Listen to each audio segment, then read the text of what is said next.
Acknowledgements. I owe a great debt to my father-in-law for his veritable storytelling. What comes first to mind is this.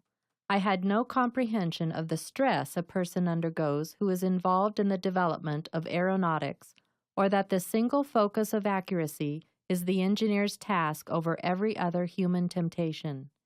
Accuracy was Joseph Bick's lifelong career aim. Joe's aerospace stories made me realize, as no teacher has ever been able to convey, the importance of math in the application of science to safety.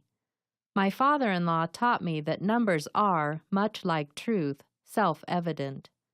Mr. B's personal integrity in his stress engineering career during war times and after saved lives and often the industry's wallet. The Polish family's traditional pastime of mushroom hunting is only one of the many topics that ignited a heightened education from Mr. B's stories. The earliest movies, his pastimes, his adult understanding of the value of good work and war's tragic strategies, his poor family's menial service relationship to the ironically wealthy but childless Kimball couple, and the superhuman personality of his mother prior to women's liberation provided me with hours of entertaining education. There is a second thing, though, topping what I've gained from my friendship with Mr. B. The gift was learning to serve. Forming a meaningful relationship with my parents presented a cultural mission that I had carefully meted and measured out until I turned 53. Though Jesus himself taught that caring for elderly parents is more honorable to God than giving alms to strangers in his name, I couldn't see my parents' special needs living far off. I also thought I had already committed myself to meaningful human service in other ways. When I learned that the commandment to honor one's parents did not primarily mean having feelings of respect or voicing compliments about them, but rather the verb to honor is rooted in action toward the welfare of another, it still didn't change my involvement much. In fact, it was only through a series of personally tragic circumstances that my upwardly mobile lifestyle was catapulted into the service of my father-in-law in a significant way. While parents can be difficult to serve because of our history with them, the same personal history can also make this experience more rewarding.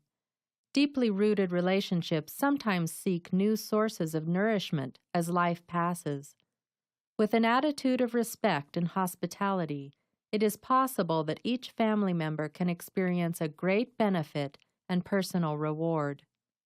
Our relationship is a unique one. In no way do I mean to put comparisons of our companionship against any other parent-child or elder-caregiver relationship.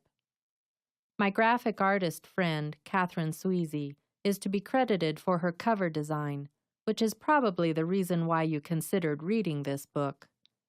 There are not enough words to explain the awe I have for the feat of my publisher, Capture Books, and particularly for Laura Bartnick regarding her passion, logistics corralling, editorial work, proofing, formatting, consistent communication, and hand-holding to bring me into this lucid land of authorship. Many thanks belong to my writing pals, Tanya Blessing, Marilyn B. Wentz, and Kathy Spackman, who coached the best of Joe's stories from me vicariously. To those who read my first hideous pages of description, Cher Smith, and those who helped me edit to the end, Susan Carter, Sue Lockwood Summers, and proofreader Amy Hops. Special thanks goes to my friend indeed, Sharm Hafen, for tenaciously rereading, offering insightful suggestions, and helping me turn a personal journal into a greatest generation memoir. They declared this was a story needing lungs to breathe in the world. Their thinking minds, red lips, and pens of blood dripped with enthusiastic editing gave my flow of consciousness structural bones with skin-like detail for wings. Their skills propped and welded together my most lacking attention to detail, much like Mr. B's steel L-brackets did to tie rocket domes to man-rated chambers.